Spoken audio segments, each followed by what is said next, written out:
Ibu dosen dan teman-teman sekalian, pada video kali ini kami akan menjelaskan tentang penerapan manajemen strategik pada Cafe Java Food and Coffee. Visi dan misi pada kafe tersebut. Yang pertama yaitu visi. Visi yaitu mampu memberikan makanan yang enak, berkualitas, dan pelayanan yang nyaman. Misi dari cafe food tersebut yaitu memberikan pelayanan terbaik agar pelanggan dapat kembali lagi. Dan yang kedua, memprioritaskan tempat yang nyaman bagi pelanggan. Dan yang ketiga yaitu memberikan harga yang terjangkau tetapi makanan yang berkualitas. Ada beberapa peluang dan ancaman dari Cafe Java Food.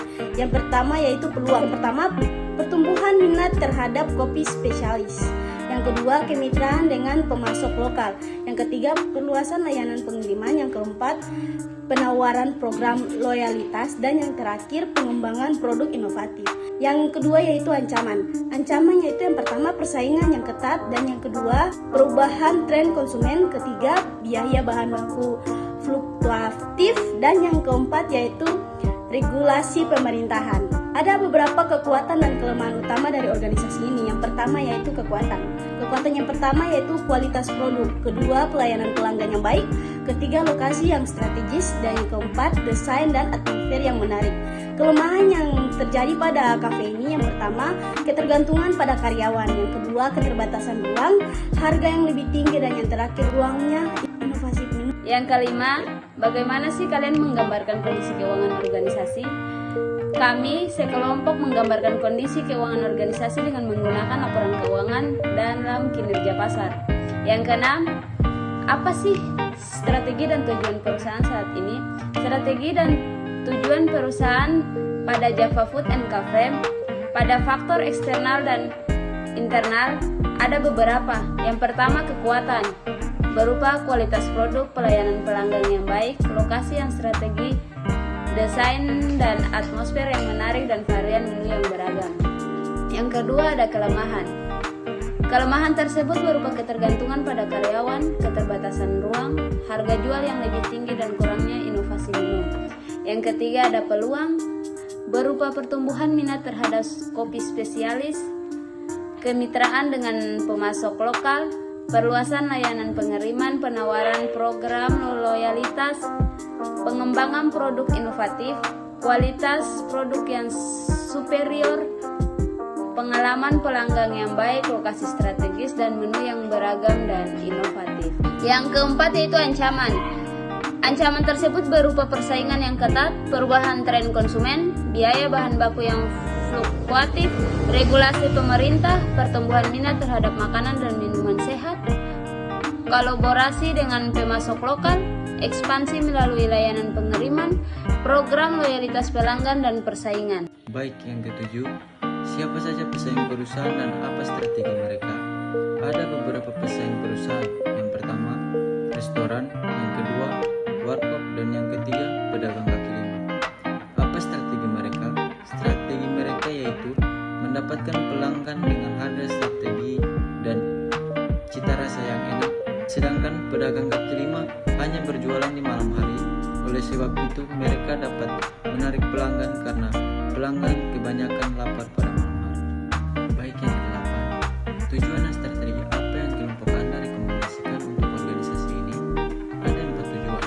Yang pertama, memberikan harga yang terjangkau. Yang kedua, memberikan makanan yang berkualitas. Yang ketiga, membuka lapangan kerja, memperluas usaha dengan membuka banyak cabang-cabang. Yang keempat, memposting menu makan di sosial media, membagikan brosur kepada orang-orang di sekitar. Ya, yang kesembilan, kami akan membandingkan blend scorecard terhadap Cafe Java Food dan Coffee. Yang pertama ada keuangan, yaitu memberikan harga yang terjangkau.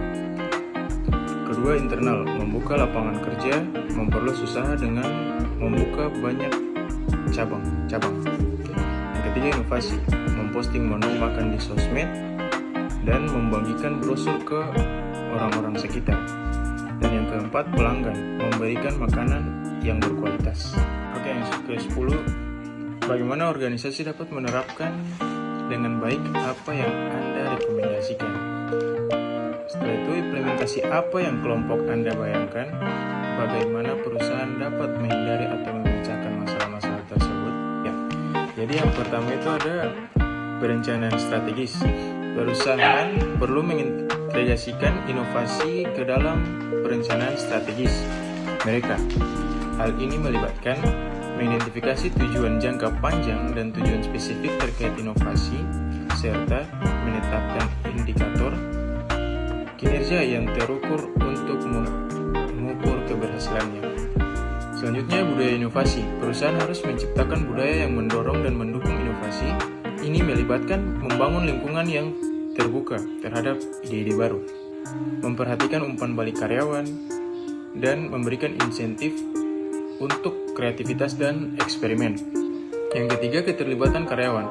Keterlibatan karyawan dalam proses inovasi sangat penting. Perusahaan dapat mengadakan sesi brainstorming, mendorong karyawan untuk berbagi ide, dan melibatkan mereka dalam pengembangan dan implementasi inisiatif inovatif.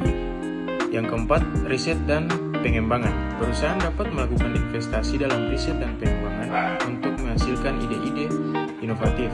Mereka juga dapat menjalin kemitraan dengan institusi pendidikan atau lembaga riset untuk mendapatkan pengetahuan dan sumber daya tambahan. Kolaborasi eksternal.